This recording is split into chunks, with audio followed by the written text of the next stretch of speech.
The President.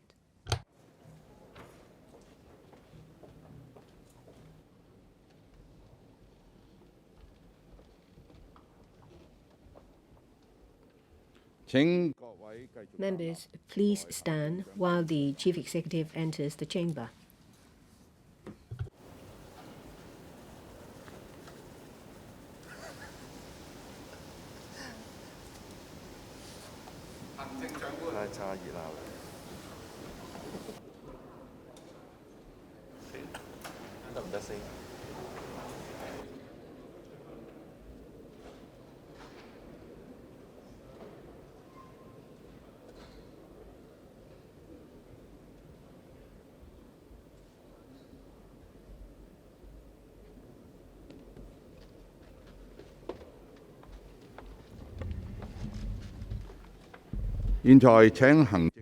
And I'll call upon the Chief Executive to first address the Council.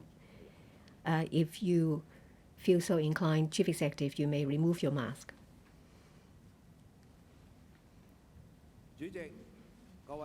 President, members, today is the 28th day of the last month before the Chinese New Year. This is the last legislative session before the Chinese New Year. I would like to take this opportunity to wish you a good year of the year of the rabbit, and I wish you all prosperity and health. First of all, I would like to take stock of what the new Hong Kong SAR government has done in the past 6 months since we have taken office. In the past 6 months, the whole team have been brought together towards a single goal, towards a result-oriented work. We complement each other's work. We are pragmatic. In the policy address in October, I have announced a number of innovative and effective measures, and I thank everyone in the government for their tireless work to implement these measures. I would like to go over some key initiatives.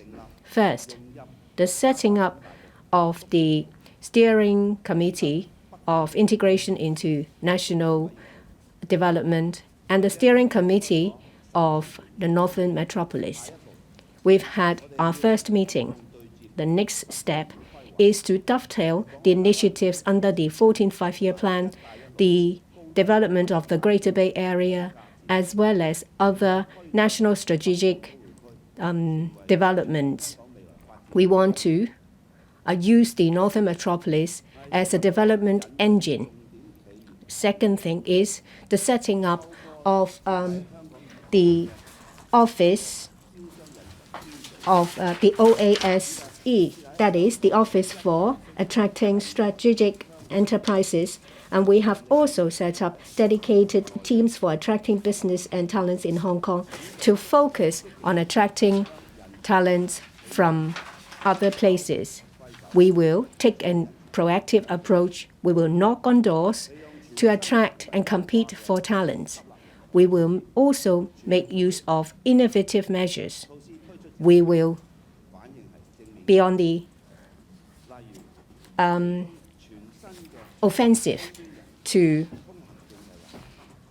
attract talents. We have also made use of the Top Talent Pass scheme. We have received 5,800 applications. 70% of them have been approved, whereas the remaining applications are being processed.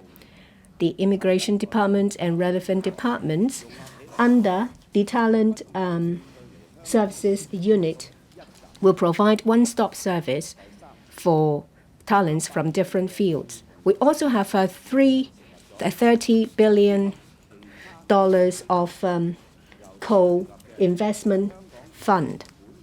And the newly set up Hong Kong Investment Company Limited will manage the fund. Through co-investment, we will assist enterprises that have great potentials.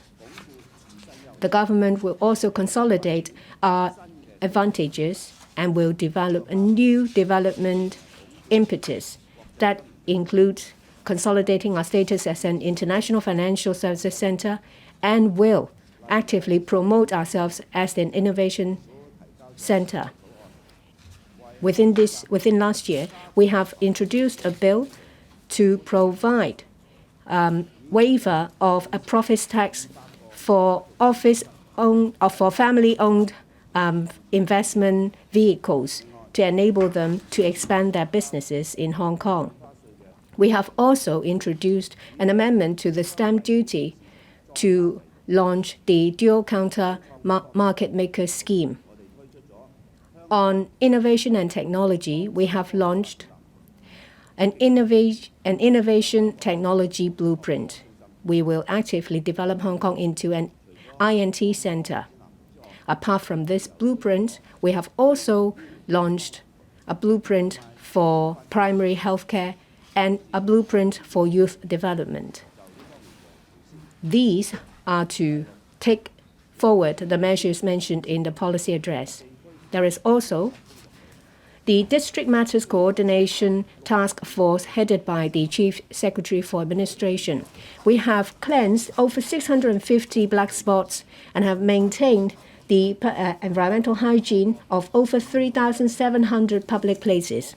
We've also clamped down on serious cases of hygienic problems locations like Chunyang Street in Wan Chai and Kennedy Road West, Sui Wo Street, and Long Fong Garden in the northern district. We have also cleaned over 100 rear alleys to clear the obstruction, to keep them clear of any obstructions. We will also clean at least 75% of the confirmed black spots for hygiene problems. In terms of the relationship between the executive and the legislature, we think that we have been faring quite well. In the past 6 months, we have had 6 anti-chamber exchange sessions. The government has introduced 25 bills. 20 of them have completed their scrutiny and have been passed. We plan to introduce over 30 items on the legislative program. This fully shows that we have a healthy interaction and we complement one another. And this shows our spirit as patriots administering Hong Kong and our spirit of pragmatism. Built on the anti-chamber exchange sessions, we will enhance our communication and interaction with members. I would also like to take this opportunity to look forward to our work in the first half of 2023. First of all, with the consent and support of the central authorities, on the 8th of January, we have opened our borders with the mainland. All these boundary control points have been operating smoothly. All these arrangements have been done in an orderly and safe manner. The Hong Kong-Shenzhen-Guangzhou high-speed rail resumed operation in the last Sunday. And we have increased the number of tickets available to 20,000. Between the 8th and the 18th of January, on a daily basis, over 20,000 people used the service. So over 200,000 people have made use of the land boundary control points to travel to the mainland. I thank relevant mainland authorities, the Shenzhen municipal government for their work, so that within a very short time we have reopened our borders. The coordination group on resumption of normal travel headed by the Chief Secretary has been closely liaising with Shenzhen authorities to ensure that the operation is done in an orderly manner, and we're all ready to make adjustments as necessary. We have increased the number of quotas on our land boundary control points. Between the 27th and the 30th day of the last month, we have increased the number of quota to 65,000, including other control points without any quotas. We enable over 80,000 people per day to travel to the mainland over the Chinese New Year. With the Shenzhen and Guangdong province, provincial government will maintain close liaison and communication. We will work towards preparations for the next step for a full opening of our borders. With this, I myself and my team will visit Guangdong as soon as possible. We will talk to Guangdong province, provincial leaders, and leaders of other cities to have exchange sessions to work towards the development of the GBA. At the end of March, I will attend the Bao'ao Asian Forum.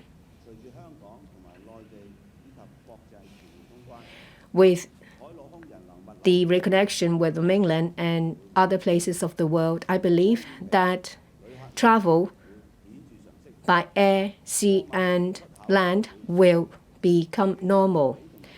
The volume of travel will increase. Our economy will revive.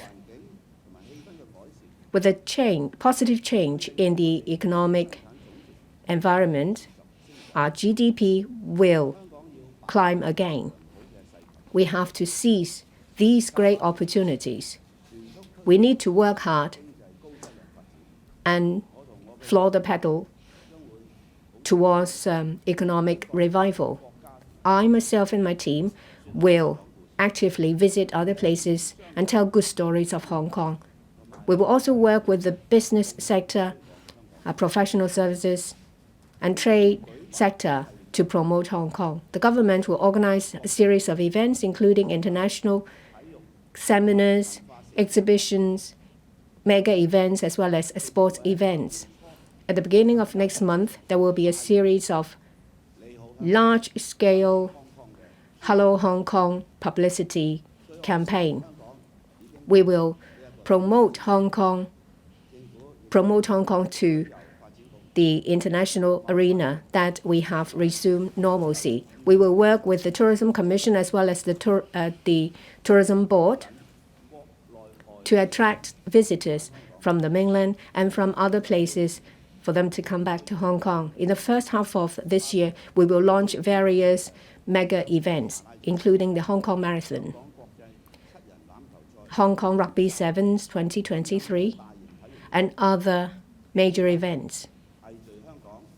We will also have Arts at Hong Kong, Flower Show, and Basel Art, Hong Kong Exhibition, and Museum Summit, and the first ever popular art exhibition. In addition to other international seminars, we will see many such events that includes a jewelry show. Starting from this year, we will make use of the art and mega event fund to support these events to reinvigorate Hong Kong. The Hong Kong Sports Park will complete by phases within this year. We will marry it with technology, and the East Kowloon Cultural Center. The East Kowloon area will be an important breeding ground for our arts talents. In November last year, in Bangkok, I attended OEA and APEC Summit. I will, at the beginning of February, visit UAE as well as Saudi Arabia. The delegation includes the Deputy Chief Secretary as well as Department Secretaries, as well as trade delegations of Hong Kong. I will attend trade and art events and meet with people from these sectors. This is the 10th anniversary of the Belt and Road Initiative. I will seize the opportunity of these visits to strengthen our relationship with Saudi Arabia and the UAE to bolster our liaison with them. In terms of commerce and trade, in terms of infrastructure, a number of these projects will start in 2023. On railway lines, in the Northern Line, Silho Station, Kutong Station, Tongchong Extension, Tumun South Extension will start in 2023. In the first quarter of this year, we will work with the Shenzhen authorities to work the Western Rail of Hong Kong-Shenzhen Railway and the Qianhai Extension. In terms of the Northern Metropolis, the dedicated unit will be set up this year. We will focus on working out our plans and work an action plan to coordinate departments and bureaus on various projects. There will be a blueprint announced to set out clearly the development objective. In terms of safeguarding our national security, at the end of last year, the MPCSC, in relation to Article 14 and 47, interpreted the national security law. It has been made clear that the Committee for Safeguarding National Security of the Hong Kong SAR has an important role to play. I am the chairperson of the committee. I will take up the responsibility of safeguarding national security. The Hong Kong SAR government will, as soon as possible, amend the legal practitioners' ordinance to address the issue of people without full permit to practice in Hong Kong in dealing with cases involving national security. We will also, as soon as possible, complete the legislative work of Article 23 of the Basic Law. President, members, I truly believe that 2023 will be a fruitful year. The Hong Kong SAR, under the sound constitutional framework of the one country, two systems, as well as the support of our country, we leverage on our proximity to our country, and we are well connected to the rest of the world. In this new journey, we have plenty of opportunities and a very bright future. Before I answer members' questions, I would like to tell you all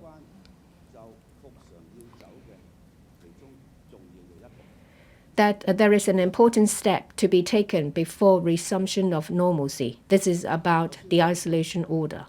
I announce that I've decided to remove the isolation order.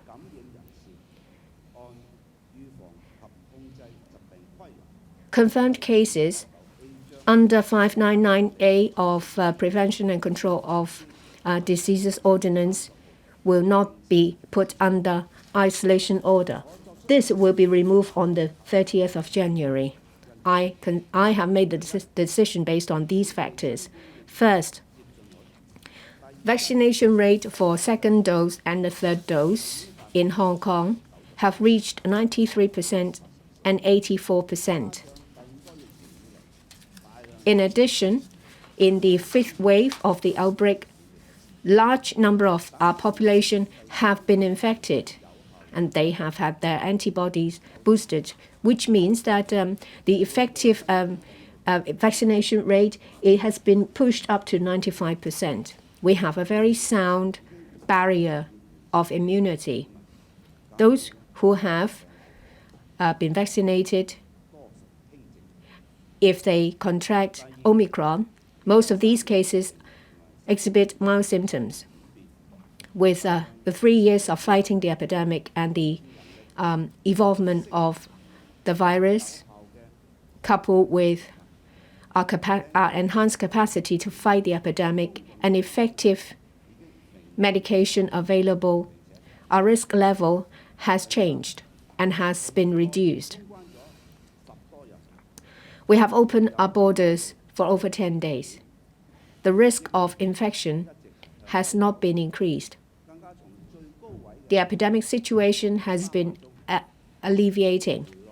The number of cases has dropped from 30,000 at the peak to about 3,000, a drop by about 90%. Fourthly, our understanding of COVID-19 and how to deal with it has been greatly enhanced. As a result, the government's management approach will have to change. Most of these infected cases are mild. So an across-the-board of a mandatory approach by the government should be changed to a voluntary approach by members of the public. COVID-19 will be managed just as any other upper respiratory diseases. This important step is based on scientific evidence and is risk-based. This is an inevitable step experienced by overseas countries and is one for Hong Kong. We have reached this stage. This afternoon, the Health Bureau will hold a press conference to give you details of the arrangements of the removal of the isolation order. I will now answer members' questions. Thank you. Chief Executive will answer questions from members. Members who wish to ask questions, please press the Request to Speak button. I've informed members via the Secretariat that to make good use of the available meeting time to allow more members to put questions to the Chief Executive, 3 minutes will be allowed for asking and answering of each question. The time for asking a question by a member should not exceed 1.5 minutes to allow time for the Chief Executive to give his reply. Questions raised by members should be as concise as possible. Members should not make arguments when asking questions. Mr. Chen Wing-kwong, Chief Executive, I'm sure you know very well that Chinese medicine and collaboration between the Western and Chinese medicine have played a pivotal role in fighting the COVID pandemic. However, the progress of further collaboration in Hong Kong has been slow. Since 2014, the Hospital Authority introduced the collaboration service to provide relief for cancer treatment and pain relief.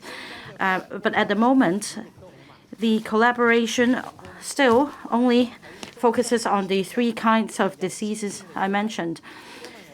We enjoy inherent advantage when it comes to collaboration of Western and Chinese medicine because we have the practitioners on both sides. We also have research personnel. But there is no government policy support, and these opportunities have gone to waste.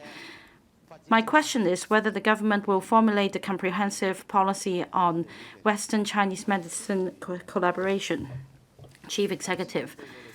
Thank you, Mr. Chan, for your questions.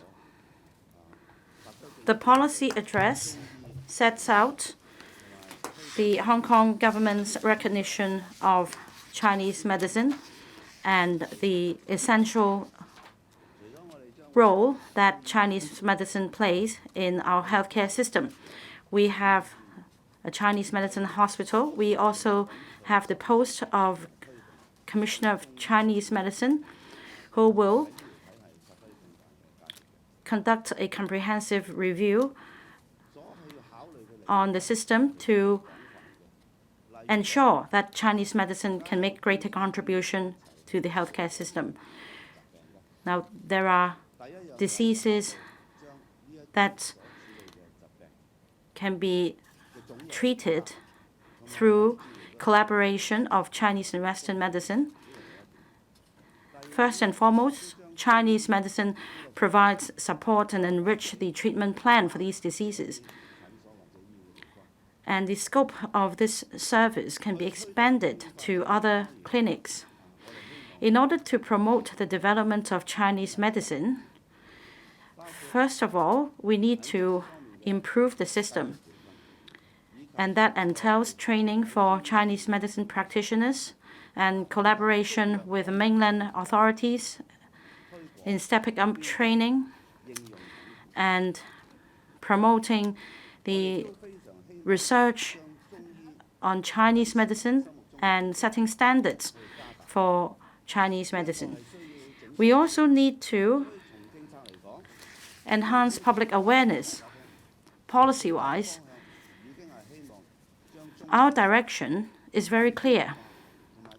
We want to make Chinese medicine a profession. We want to have better integration of Chinese medicine into our Western medicine-based healthcare system so that we can showcase the advantages of using Chinese medicine to treat certain diseases. And we will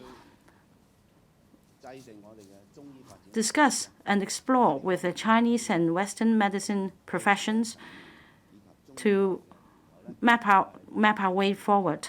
And of course, I should invite Mr. Chan to offer his invaluable input in this regard. We need to tap collective wisdom, and the government is dedicated to further promote the development of Chinese medicine. I understand that small steps have been taken. In fact, in terms of referral of patients by Chinese medical practitioners for X-ray examinations and other lab tests, meetings should be held to discuss how we can further leverage on the CM sector.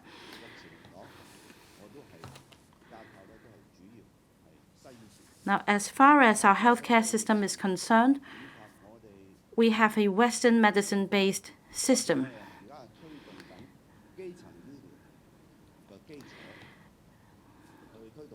And the government is promoting the development of primary care, and Chinese medicine plays a pivotal role in this regard, especially in terms of recuperation and the overall physical well-being. Definitely, Chinese medicine can make significant contributions to the government's work.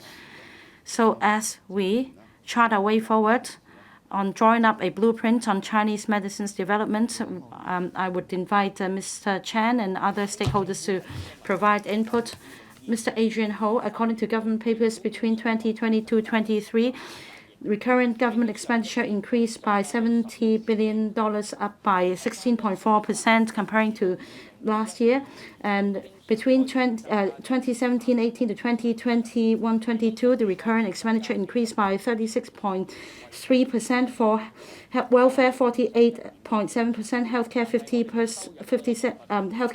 57%, and education 21.2%.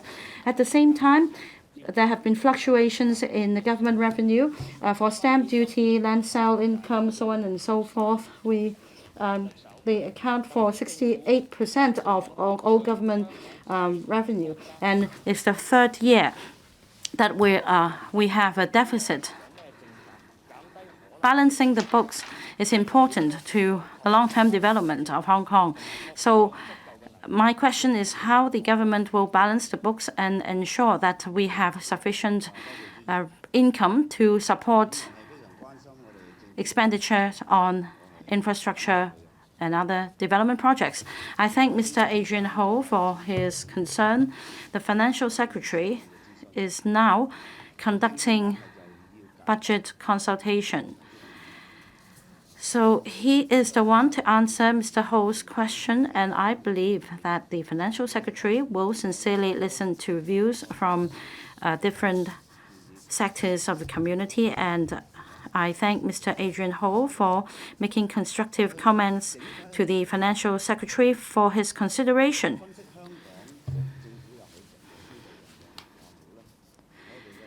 Now, in terms of the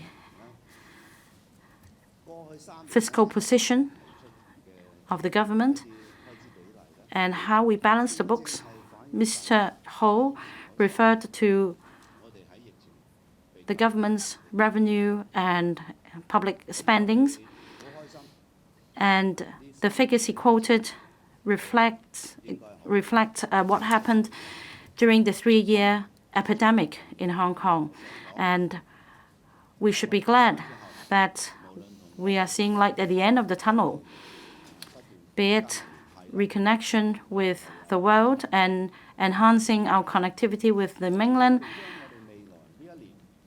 We have a lot of potential to enhance connectivity. And comparing to what we've experienced in the past 3 years because of COVID, I remain optimistic. It's a switch from minus to plus. And yet we need to be cautious. The global interest rate hike is still in place, and there are also geopolitical tensions.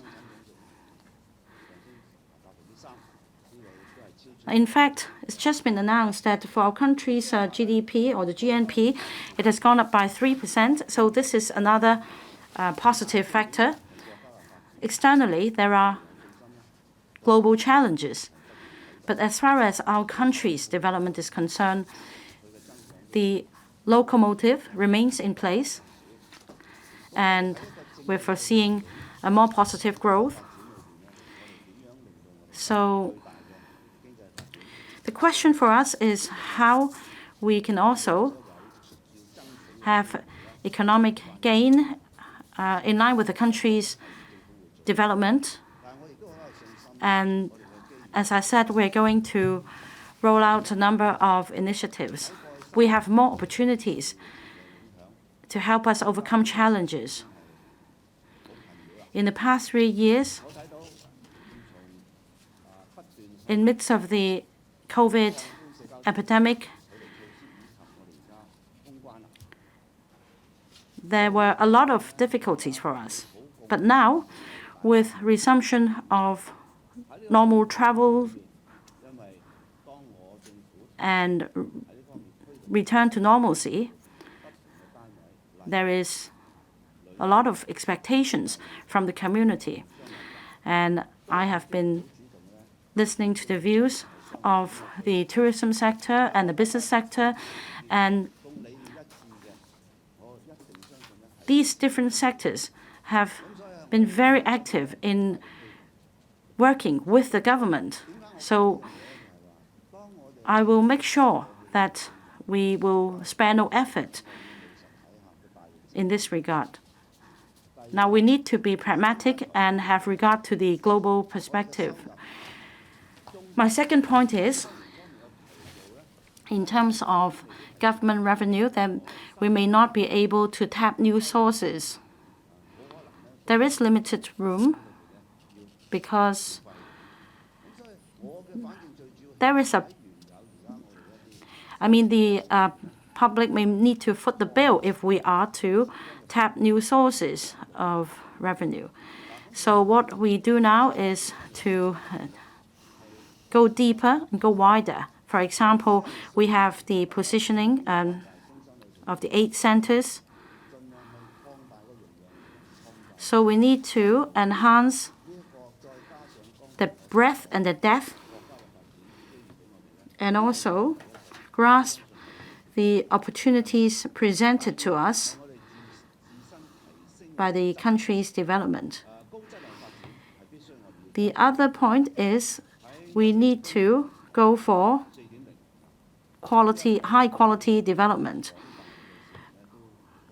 Now, I believe the public, like myself, are concerned with industrialization 4.0, and if we're able to incorporate high value added elements, we'll be able to generate a bigger income. In other words, if we take forward high quality development in different economic sectors, we can achieve greater results. So this is something that we'll consider, for example, in terms of innovation technology. We will spare no effort in establishing Hong Kong as an international innovation and technology center.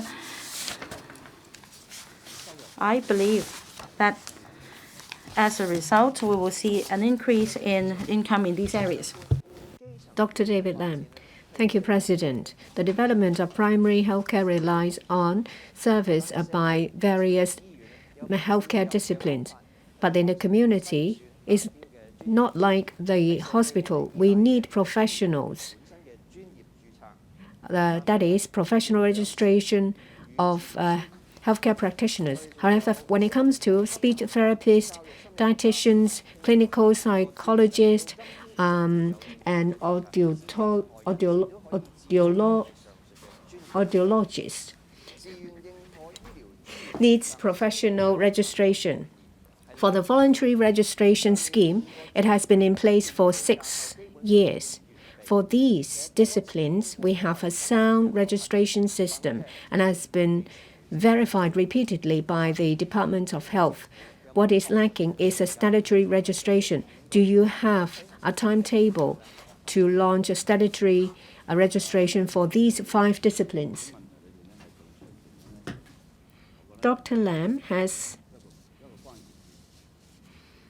pointed out a crucial point. Professional registration was floated 6 years ago. So it was done not in the previous government, but the government before. It was a pilot scheme put forward by the government before the last. I'm also concerned about this issue.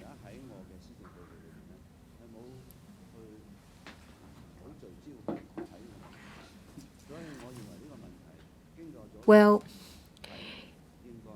I do think that after 6 years, we do need to give this issue more thought, even though it's not mentioned in my policy address.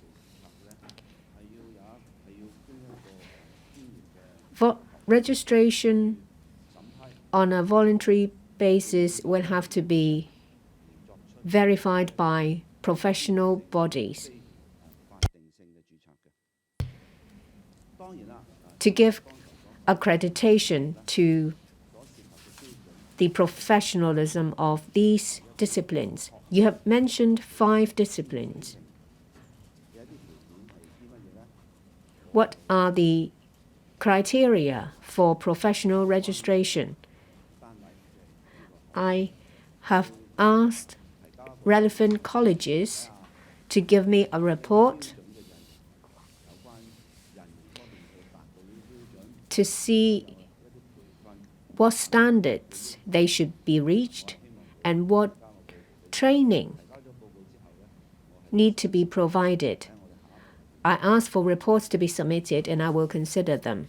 This before we map out the next step. Mr. Shanghai Long. Thank you, President. Yesterday, I attended an event to select the 10 major pieces of news.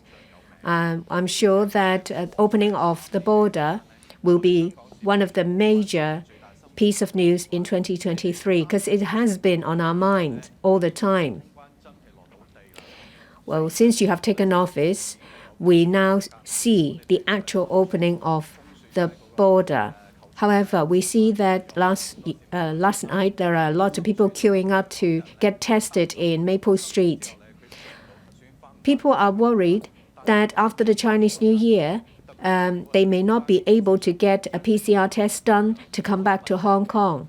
I do think that the arrangement of crossing the border has been improved. But my question is, what work have you done in relation to the opening of the border? How do you score yourself out of 100? Chief Executive.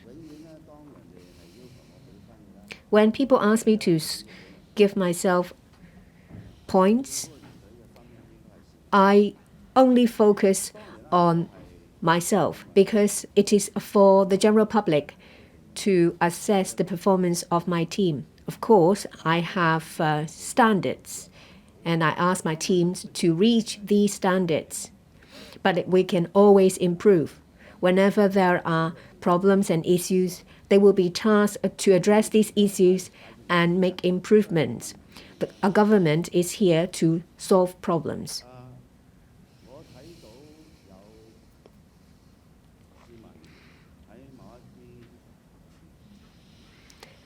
I can see that members of the public have to queue to get tested.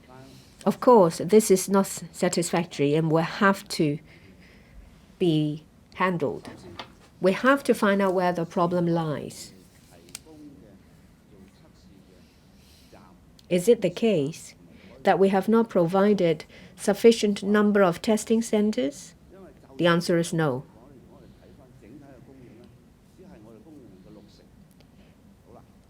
Even with queues, the capacity of our testing centers only reach 60%.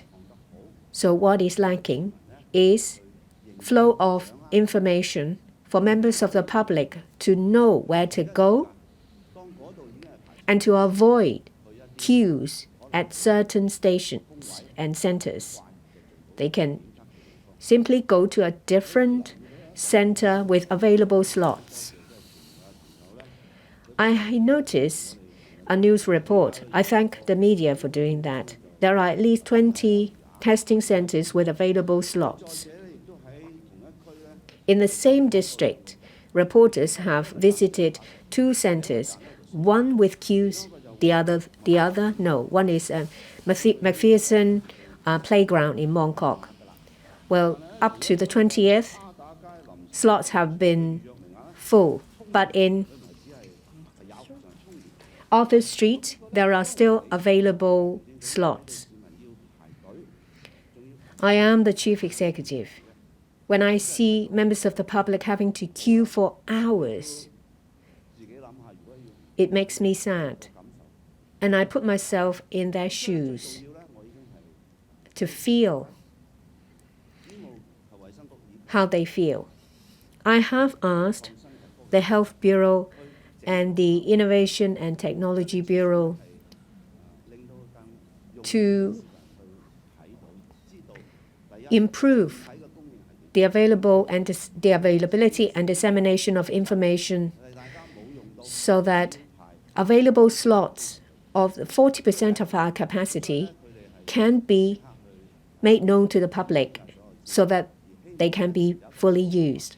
I asked them to do some work to more effectively release the information. And the public will have to be informed about the different time slots.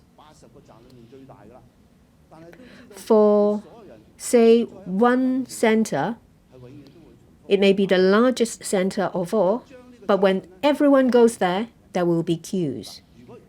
And this situation will have to be disseminated. For traveling across the border, we have an advanced booking system because we don't want people to just bunch up during a certain time slot. Of course, people want to go to a location that's most convenient to them, and they can go to get tested on their way to and back from work. But if people want to go to popular centers, and if they know that if they go to somewhere that is further away, they could have saved half an hour or 20 minutes, and then they may change their mind. And the information will have to be readily available and easy to understand. Of course, we will listen to views, and when there is room to improve, we will definitely do so. I'm sure that there are new problems every day, no matter how many we have resolved. But I'd like to stress one point. My goal is to do away with PCR tests. My goal is to replace PCR tests with RAT tests. And my ultimate goal is to dispense with RATs. And I've already made a decision to remove the isolation order. An important step, as I said, towards normalcy is to remove isolation orders. But of course, in certain circumstances, we have to protect vulnerable groups and groups that are subject to high risk.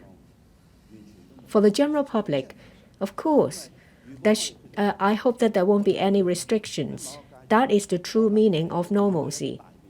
But at a certain time, before we make major changes, we need to make adjustments And there is an adjustment period where we have to address different issues and tackle problems.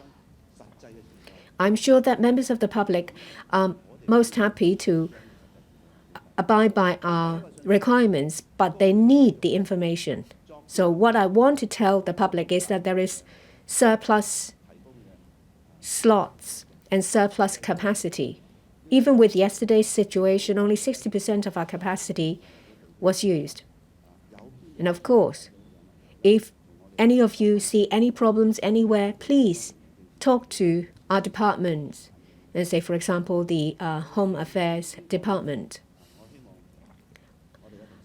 I hope that relevant information will be made available as soon as possible. Professor William Wong, Chief Executive, in the 14th Five-Year Plan,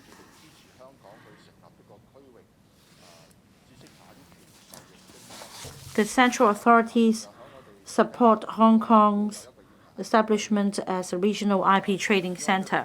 In fact, yesterday there was a discussion on this topic. I understand that the CEDB is in charge of this policy area, but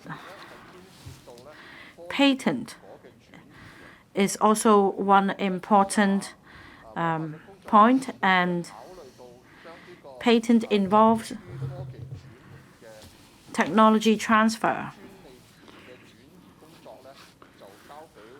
So, Chief Executive, will you consider allowing the Innovation Technology and Industry Bureau to take charge of this matter in the future?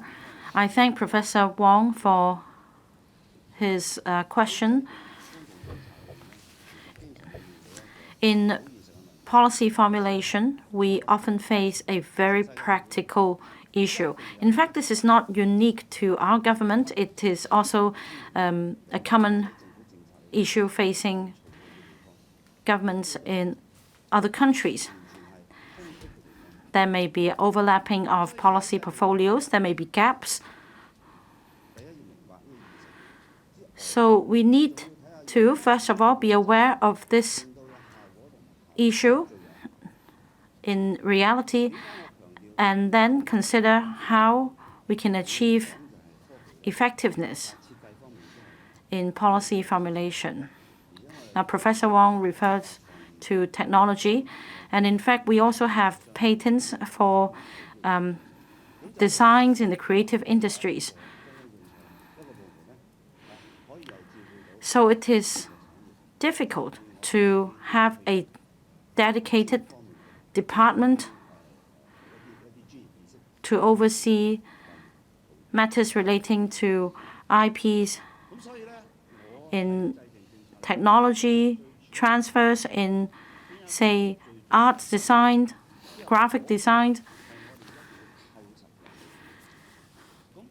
I think what is important is that we need to identify the crucial links, and then we need to find out the responsible policy bureaus. And then we need to identify gaps.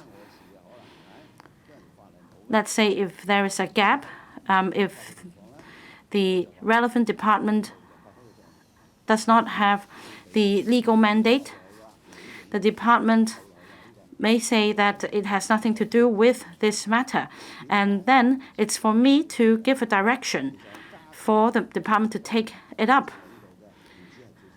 Of course, this is also the purpose of my creating the post of Deputy Department Secretaries. And in fact, all the way down to bureau chiefs and other department leaders and heads, even down to the middle level officers, they are all responsible. So to answer your question,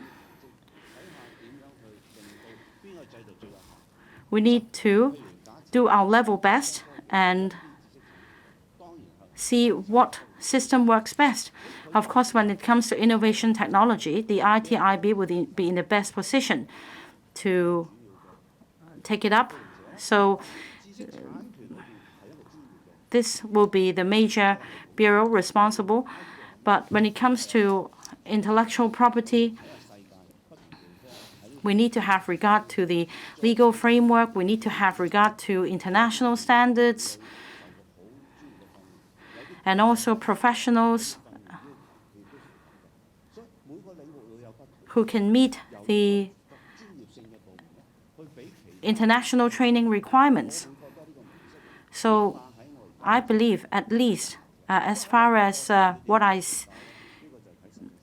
what the current system is, I believe that this is the most effective way. Mr. Yu Pak-lang, Chief Executive, first of all, I thank you for your efforts in striving for resumption of quarantine-free travel with the mainland. Well, we are the hardest hit industry. The tourism industry has faced a lot of difficulties in the past 3 years. I will let the data speak. Well, regarding the outbound travel duty, according to the TIA, there was only 30%, and in 2022, only 600,000 inbound travelers were received. As for hotel vacancy rate, the take-up rate was 63%. The prices also plummeted. Even for the Chinese New Year, only 70% or less than 70% of hotel rooms have been booked. We rely on locals, in other words. And we understand that as for the aviation industry, it's now working only at the 30% of its capacity. So we're now still at the very initial step of reviving the industry. We need the government's support. You mentioned that in February, a major publicity campaign will be launched to attract tourists to come to Hong Kong. Now, what measures will the government roll out to help revive our industry? Chief Executive. First of all, I thank Mr. Yu for expressing concern about his sector. And as Chief Executive, I also feel his passion and devotion for his industry and for his comments to the SAR government. They are meticulous, and I understand that the tourism industry has been the hardest hit industry in the past 3 years.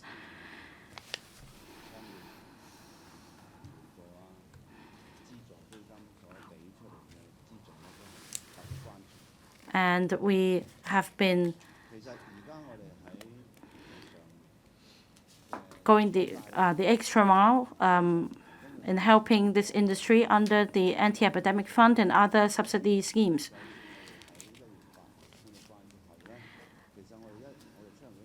Since reopening the border on the 8th of January, if we take a look at the travel figures, I would say that we only reached 10% of the pre-epidemic level, or just 7% on weekends and major holidays, comparing to the pre-epidemic level.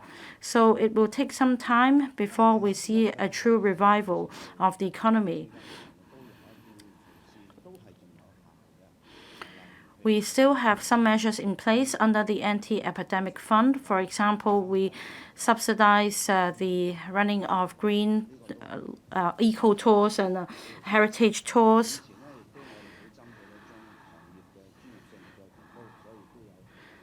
And we also provide training subsidies to enhance the professional aspect of the industry.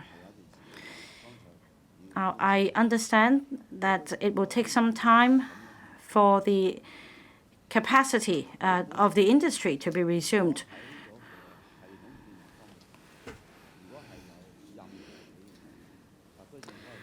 So if there is anything that the SAR government can do to enhance the system in general, do give us comments. For example, about cross-boundary vehicles doing business across the border, we are going to enhance the capacity of vehicle examination.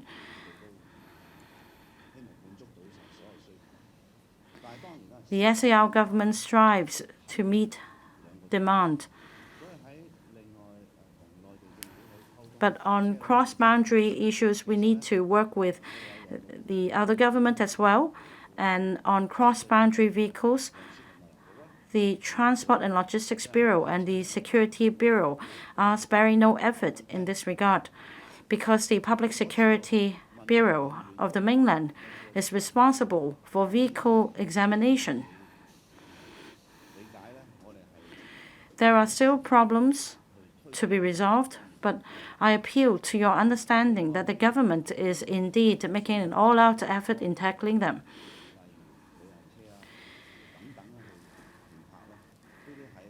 Say, for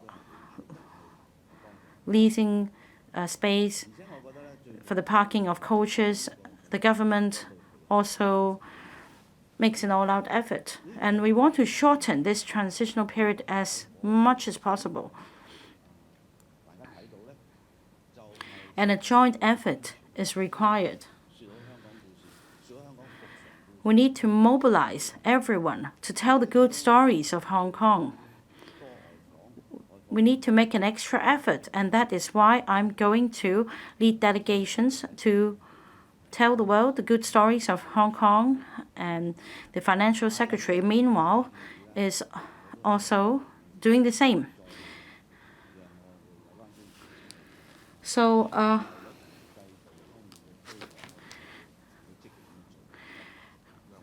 do tell us your comments so that we can work harder. Mr. Lam Kwong, thank you. Well, we have quarantine-free cross-boundary travel with PCR test within 48 hours. But the arrangements of the two places are different. A lot of the mainland testing centers will be on holiday till the 8th day of the Chinese New Year. So when people want to come back, it's difficult for them to get tested. And if they try to find available slots online, they find the information is not updated. And that happens frequently. Some people want to go back to the mainland to visit their relatives, but they have to queue for a very long time. Last night till 3 a.m., a lot of the people who work at these centers work round the clock. For families that have to go across the border, it will cost them several $100s for the tests. So I'd like to ask the Chief Executive, in view of the situation, will you continue discussion with mainland authorities? Will you give us good news that perhaps before or after the new year you'll be able to reach your objectives? That is, to replace PCR tests with RAT or dispense with tests so that families can happily go to the mainland to spend the Chinese New Year. Thank you. Our communication with mainland authorities happens every single day. On different areas, our government departments talk to relevant mainland counterparts. Under the leadership of the Chief Secretary, we have the Coordination Group of Resumption of Normal Travel. As you can see, that whenever we see problems, they'll be ironed out.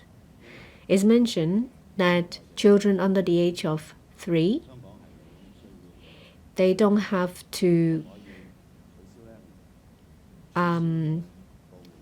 do PCR test when they come back to Hong Kong. But when it comes to the other way around, we'll need the consent of mainland authorities. We've already talked to them, and it's decided that the test for people under the age of 3 will be dispensed with. And I'm very clear that we need to dispense with PCR tests. But when will it happen? As I said, that it involves 3 parties. Apart from the SAR government, there is the Guangdong provincial government and the central authorities. I can tell you that we have the same goal.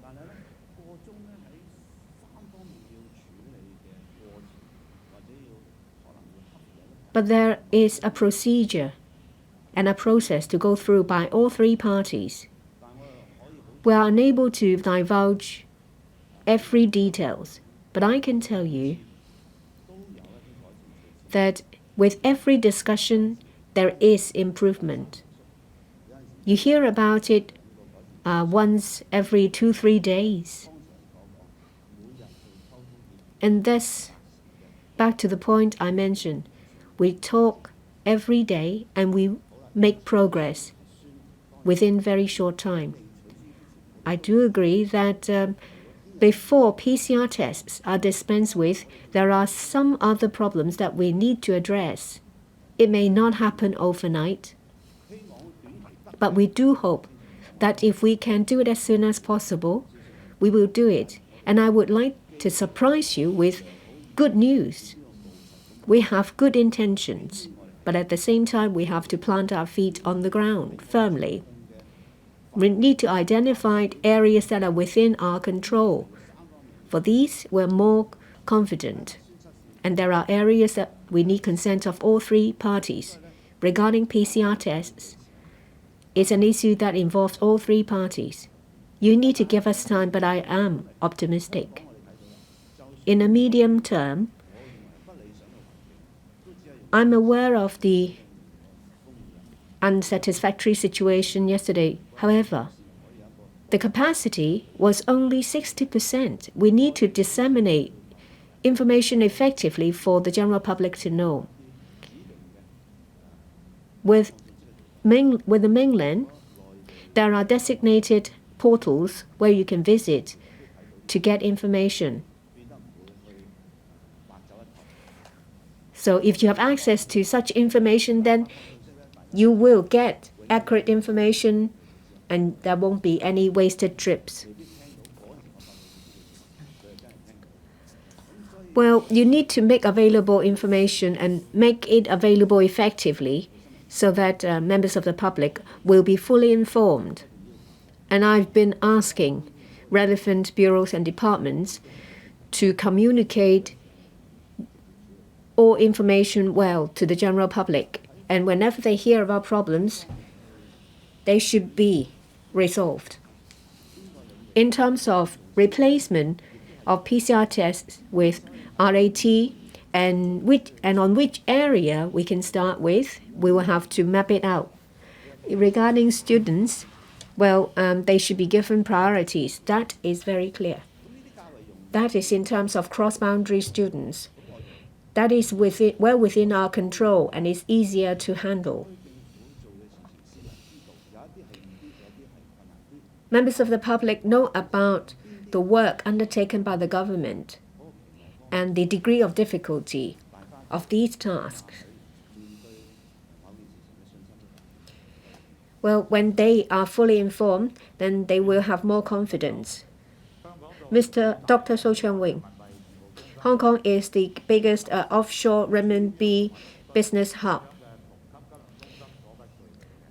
We have uniqueness that is not present in London and New York. This is a good diversification of our over-reliance of US dollars, and this will promote the internationalization of RMB. And it will also boost the liquidity of RMB, and it will also expand our securities and bond market. And this will complement influx of capital in the GBA. I'm glad to hear in the policy address that the government will strengthen our advantage as the global renminbi offshore business hub. However, I have not seen any measures launched. In order to strengthen our advantage, has the government keep themselves fully aware of relevant standards? Have you garnered support from the central authorities? And in relation to RMB investment tools, that is a key area. Dr. So, you are only allowed one question. Chief Executive. Mr. So's concern is the use of renminbi businesses by Hong Kong as an international financial center. We have the largest renminbi liquidity pool. There are some directions set in a policy address. When it comes to details, we will have to seize every single opportunities to advance our position. Our advantage is that we are the largest renminbi offshore business hub. We have about 800 billion renminbi, and over 70% of these offshore transactions take place in Hong Kong. As I previously mentioned, whether it is to increase our revenue or expand our markets, or the strengthening of our position as an international financial center, I think that the most effective way is to deepen the depth and widen the breadth. We need to make good use of global trends, which lies in a green bond.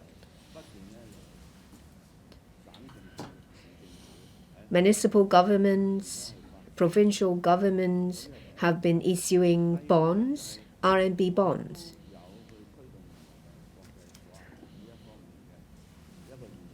We have the duty to promote the internationalization of RMB. In the promotion of various RMB investment tools, we have been working on it and developing it.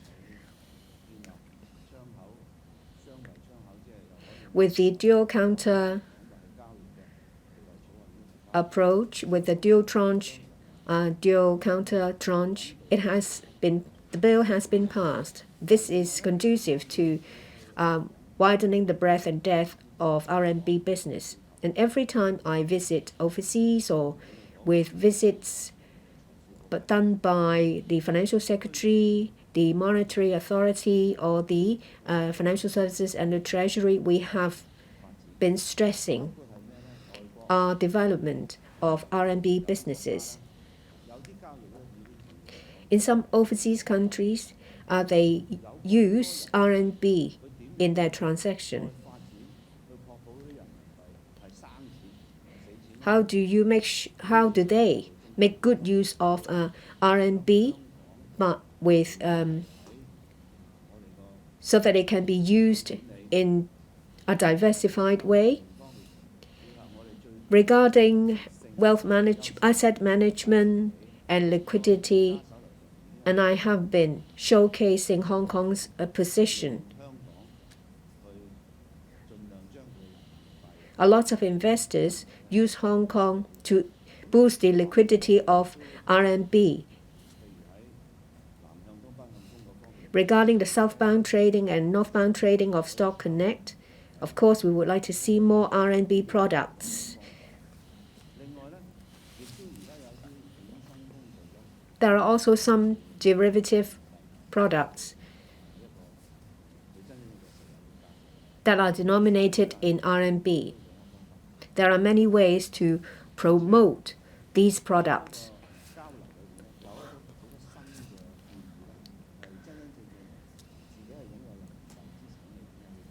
There are suggestions made by people who hold renminbi assets, and we seriously consider these suggestions. The Hong Kong Exchange will also look into them.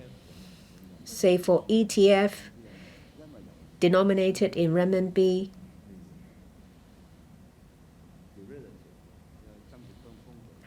and derivatives in RMB, we are looking into them, and we will disseminate information when it's available.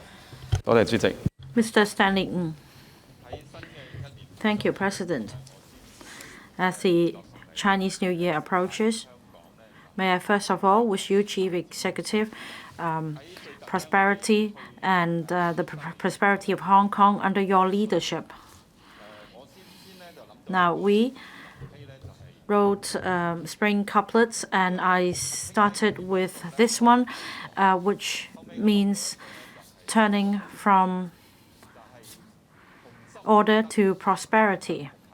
And in order to achieve that, we need to work with concerted efforts so that we all make constructive contributions to strive for prosperity to be shared among all. In other words, we need to stay united, and it is important to enhance people's sense of happiness and sense of achievement. And that is why, on our path to resuming normalcy, a fund should be set up to help people with jobs so that businesses will thrive. So as we enter a new phase of prosperity after restoring order from chaos, there should be more government policies to enhance people's sense of happiness. Chief Executive, I thank Mr. Ng for illustrating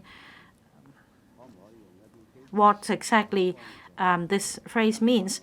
For example, he asked for funds to be set up to help people with jobs and to help businesses. We need to take a multi-pronged approach. Now, the member mentioned providing subsidies, but we also need to gauge the actual situation and who are the most needy. We must bear in mind that we have been in the trough for the past 3 years. And as we move towards normalcy, we need to have a diversity of measures. So monetary assistance is just one option. Now, Mr. Ng, you just now mentioned making joint efforts and staying united. And in fact, this is also the theme of my election manifesto. We need to work with one heart, and we also need to have to work as a team in taking this result-oriented approach. We need to work with one heart, one mind, and we need to act together. I believe that this is important. I attach great importance to working as a team. That is why when I visit overseas, I lead the relevant delegations. Usually, the delegations are related to the trade, to attracting enterprises, to helping different sectors. So we take a multi-pronged approach because there are different things that different countries find Hong Kong attractive. Some are interested in the business opportunities here. Some appreciate the diversity of events, sports events, competitions, festivals and trendy events held in Hong Kong. And I fully agree with the honourable member that we need to enhance the sense of happiness among our people. Apart from providing monetary assistance, if need be, we may consider measures to help us achieve normalcy more expeditiously.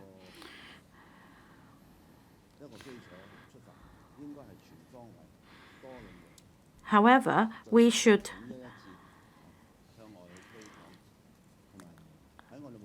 work on a united front and widen the scope in promoting Hong Kong and grasping opportunities. I believe that this will help us achieve normalcy more expeditiously. Mr. Chu Kwok-keung, President, Chief Executive, the government has announced that for cross-boundary students, they can attend face-to-face classes. This is good news to them. It's been 3 years since they haven't been able to do so. This will help enhance their physical well-being and mental well-being. I believe that the chief executive and the bureau chiefs are concerned about these students, and they will do whatever they can to help them.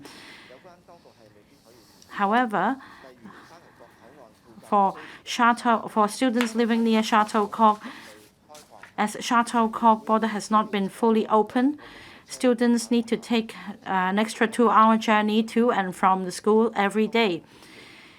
Now, will the government liaise with the mainland counterparts as quickly as possible to open up Chongying Street so that students don't need to take long journeys when they attend classes? I thank the honourable member for his concern for cross-boundary students and the concern for Shuttlecock BCP. And in fact, when we discuss reopening the border, we also discussed the same issue. However, we need to reach a consensus. We've raised our concern. At the same time, we need to be mindful of the fact that there may be obstacles to overcome. There may be difficulties not known to us. And the Security Bureau, in this regard, has adopted an innovative approach and implemented quite some innovative measures in the arrangements. We may not have announced every detail, but adopting the same spirit, I'm sure the Security Bureau Chief will continue to be engaged in this matter.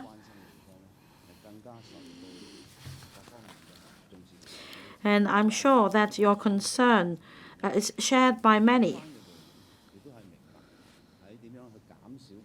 In the course of our discussion with the mainland counterparts, I'm sure that all these points will be covered. Mr. Chen Xiuhong, Chief Executive, first of all, I thank you and your team for your hard work in this new term for Hong Kong to resume normal travel arrangements, for families to be reunited after 3 years, so that we see hope as we turn a new chapter. But according to many people, they are concerned. On the one hand, they're excited about the reopening of borders, but they are also worried that these arrangements will lead to emergence of new variants and more infections. And should this happen, it will pose pressure on the public healthcare system in Hong Kong. Now, Chief Executive, you just announced that the isolation order will be scrapped after the Chinese New Year, and you also cited 5 factors for your consideration. I believe you have considered them thoroughly before making this decision, and details will be announced further by the health chief this afternoon. Now, Chief Executive, what measures will be adopted by the government to ensure that there will not be a resurgence of local infections, so that there won't be a squeeze on the supply of medicine, so that we'll continue to enjoy normalcy?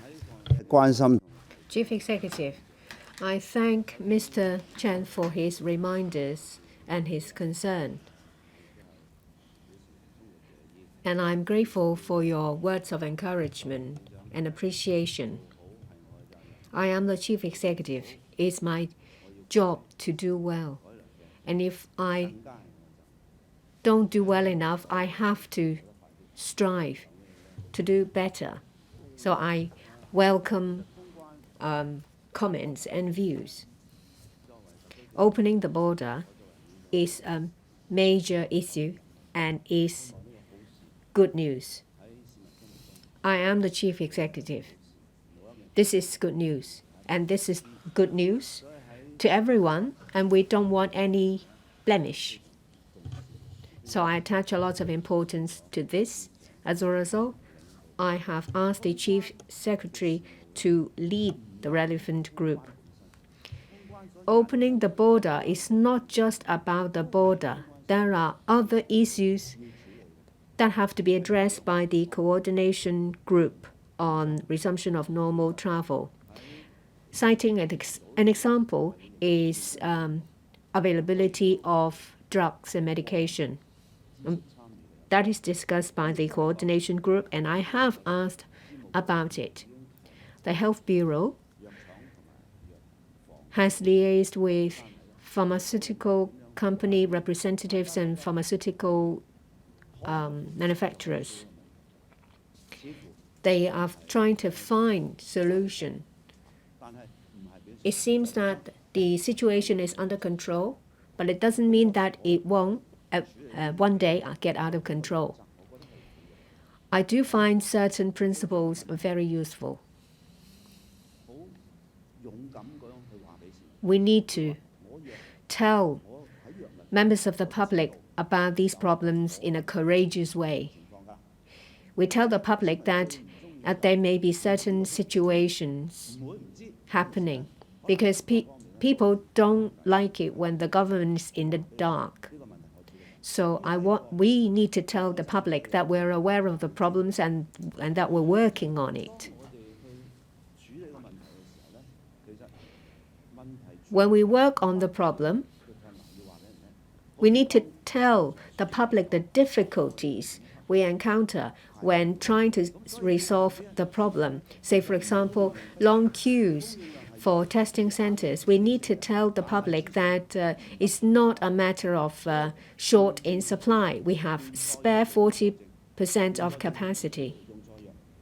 We need to have a right diagnosis of the situation and apply the right solution.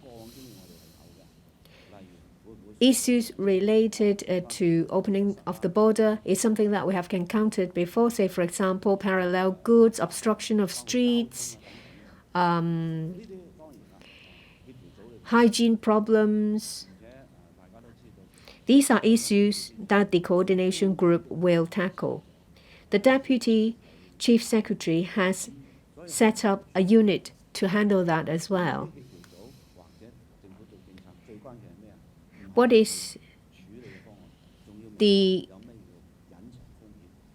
crucial issue involved? We need to identify potential hazards, risk. We need to identify safety coefficients. We need to formulate contingency plans. And these are issues to be handled by the coordination group.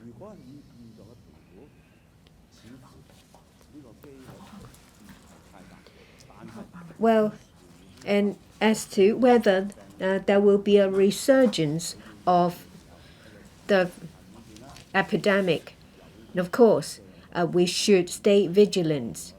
The epidemic situation may take a different turn at any time. We have to be fully prepared. It's just like before the fifth wave, when Omicron first emerged, it caught the whole world by surprise with its high transmissibility. One of our policy in the fight against the epidemic is to guard against resurgence. In the past 6 months, when this government's doing its best to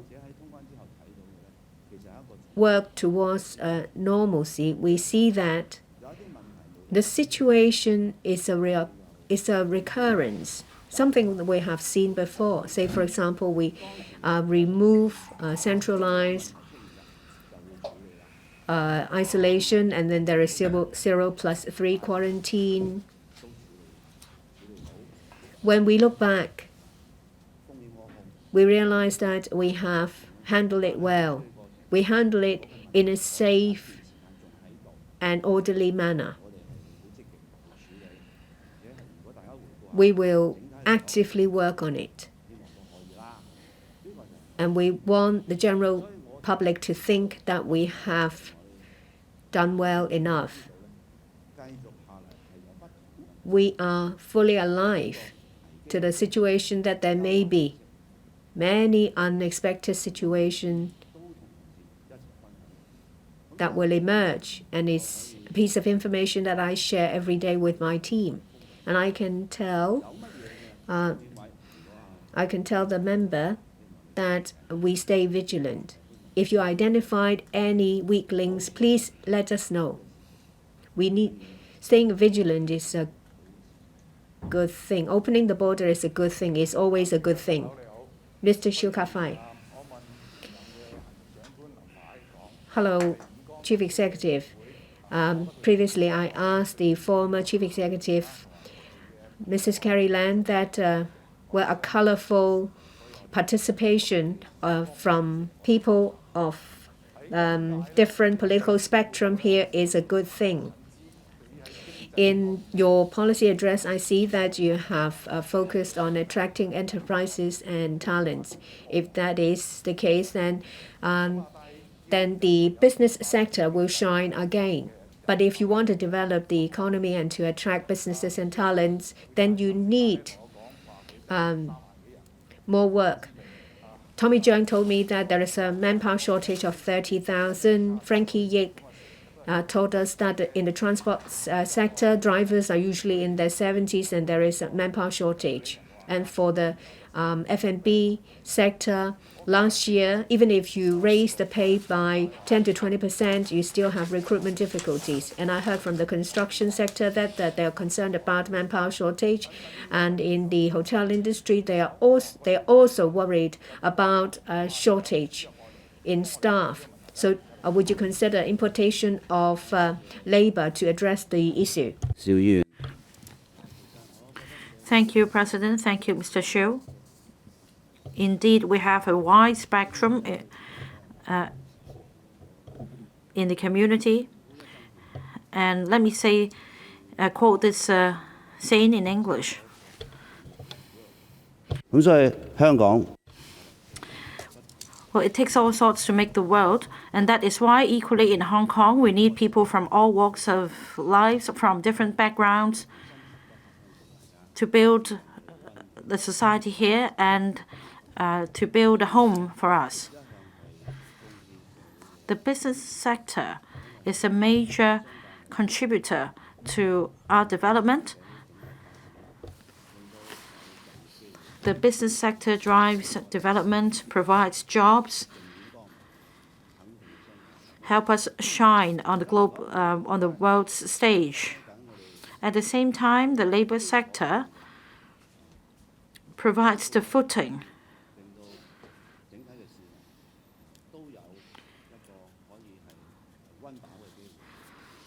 and that means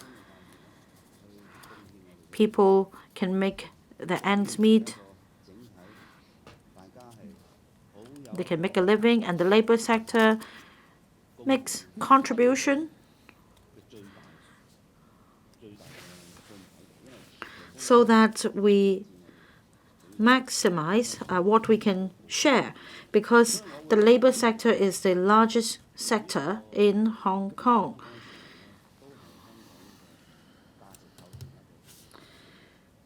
Everyone in Hong Kong forms part of Hong Kong.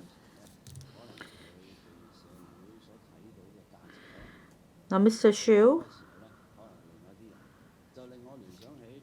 just now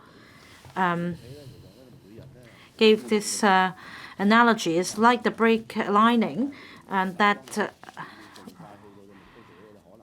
is heavily utilized day in, day out. But when you consider the merits of a car, you consider the horsepower instead of its brake lining. In other words, we need to make people feel that they've achieved something as they work hard. And we also need to play a role on the world stage, and that means jobs for drivers, professionals alike, and also other jobs in the retail industry, jobs for the grassroots, all these are important. In the policy address, we rolled out measures relating to the trial for talents. And Mr. Shiu, if you could just refer to the policy address.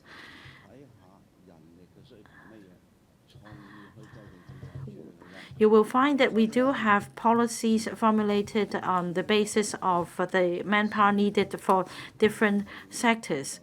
So for the logistics sector, we need to, it's for the Transport and Logistics Bureau to recruit, to address the issue of drivers' shortage, and the Development Bureau is responsible for tackling the issue of manpower shortage in the construction industry. So different policy bureaus will assess the manpower needed in their respective portfolio in drawing up the measures to tackle them. Labor importation is one option, for example, for residential care homes for the elderly and the disabled. We're short of care workers, and I understand that the Labor and Welfare Bureau has launched a scheme, and 3,000 care workers will be imported to address the shortage. And at the moment, we have we're short of 4,500 care workers. At the same time, we accord priority to local employment. And I believe the business sector also understands that we need to strike a balance. And these two issues are not in conflict. Now, Ka-Fai, apart from what you said, we also have a talent list setting out the 13 professions with manpower shortage, so that exemptions can be given without going through the local recruitment process. You can start recruit laborers elsewhere, and we covered the 13 trades. And I also ask the relevant bureau to submit a report to me as to whether we can include more trades. So let me just sum it up. We need to let the data speak. As usual, we adopt an objective stance in examining data. And I also task different policy bureaus to examine the relevant issues, so that, like Mr. Stanley Ng said, we stay united and make concerted efforts in tackling issues so that Hong Kong can become a home, an inclusive home for everybody. The Chief Executive's question and answer session ends. The Chief Executive will now leave the chamber. Will members please stand up?